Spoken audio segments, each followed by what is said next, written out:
Today, I'm going to be making my third and hopefully final version of my Omnitrix.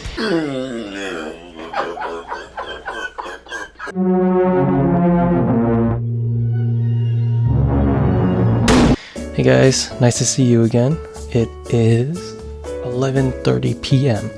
and I just got another idea to make another Omnitrix. I know in the last video I said I wasn't gonna make these anymore, but let's be honest, I'm never gonna stop making these. Anyway, let me show you.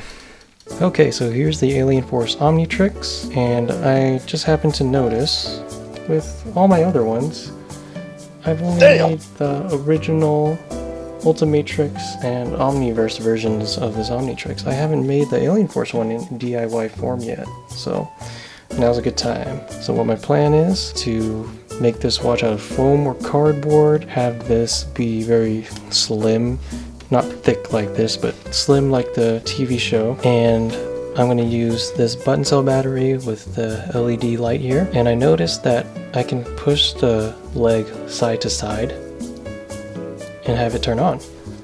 So what I'm thinking, I can use that motion with the dial here, turn left or turn right. Once I do that, it'll turn the light on, and yeah, that'll be the main function of this Omnitrix. Because it's going to be very slim, there's not going to be a lot of room for anything else, and yeah, I'm perfectly fine with that. So no pop-up action. I just want to keep this very simple and slim like the TV show. So yeah, I am gonna draw up some designs now, or probably just go to sleep because it's getting very late. Probably won't film myself drawing. I'll just probably show it on like a screenshot or something, but yeah, we'll see what happens. See you then.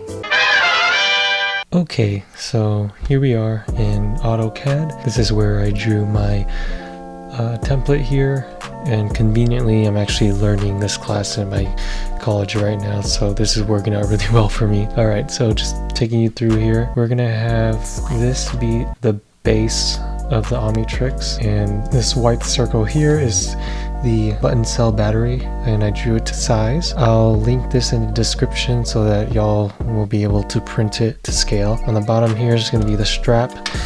I included these two curves here so that you can match the curves here and here so that it will be centered when you glue it together. Here's the logo that this hatch white pattern will actually turn out to be black on paper, and then you can cut out the middle here. And this here is the shape you'll cut out for the dial that you'll glue on around it. And this little line here is where I'll explain it better when I actually print it out and show you how to work with it, but essentially you'll be taking this end and you'll be pulling it above this side of the paper and matching it to this line here, and that'll create the angled dome shape for the dial. Two circles here are for the inner parts of the Omnitrix to allow everything to move around and not get caught up in anything, because they'll be made out of thin paper. And here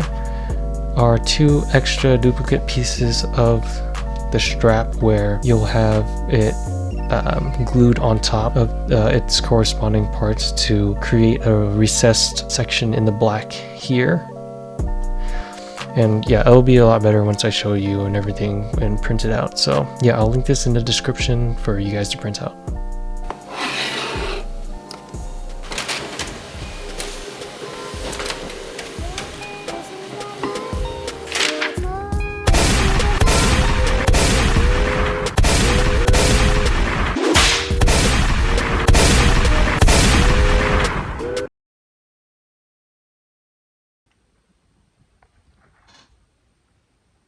I don't know what I'm editing anymore. I've completely lost the point. Back to it. Okay, so as you can see, I'm gonna glue the strap and base to cardboard first, and I'll also glue a section of a popsicle stick behind the strap in the center so that it won't buckle up when I wrap it around my wrist. And here's what the cutout will look like with the popsicle on the back. Just making sure that everything's stable before I move on. Now I'm going to cut out the button cell battery hole. And so here's the base with the hole cut out. I also cut out another hole for where the light will be. I didn't think about that until just now. So yeah, I'm just going to show you what it will look like with everything put together.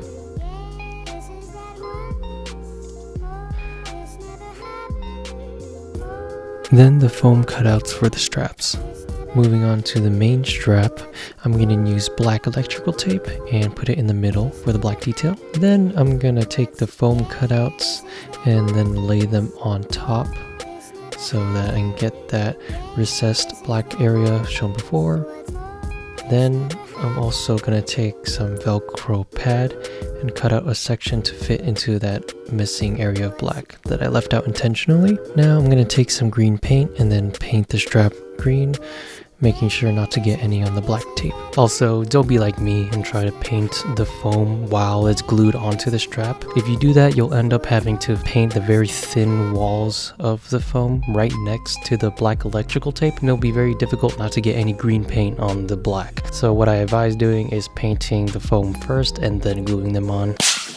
And while I wait for the paint to dry, I'm going to cut up these 2 circles out of poster board. And this is what it should look like after the paint dried. You can see the Velcro matched into the black detail, so it really fits well with the design. Okay, now for the logo and dial, we're going to cut the logo out of poster board and the dial out of cardboard. Once they're cut out, you can see the black ring around the logo, very important. And also the line on the dial, that's where you want to meet the other side of the cardboard, overlap it and glue it in place. That should give you the final shape.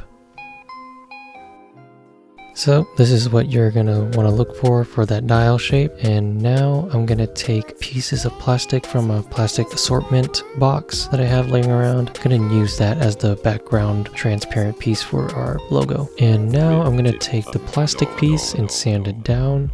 The reason I do that is so that the light under the plastic piece can diffuse out and fill in the plastic pretty evenly, so you won't get any harsh points of light and all spread out very evenly. And here's what the light will look like underneath the plastic piece.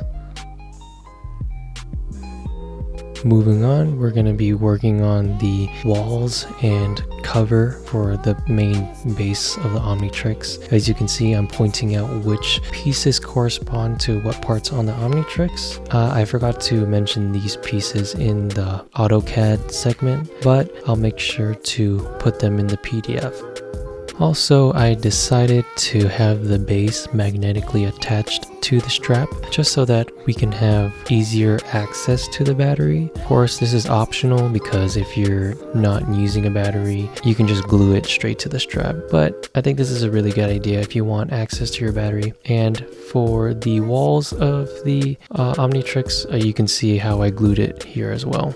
And here's what the cover should look like for the base. I also took some foam and rolled it into cylinders for the side pieces. Yep, just super glued them on, looking good. And here's what the base should look like after it's painted green. I also added the black strap.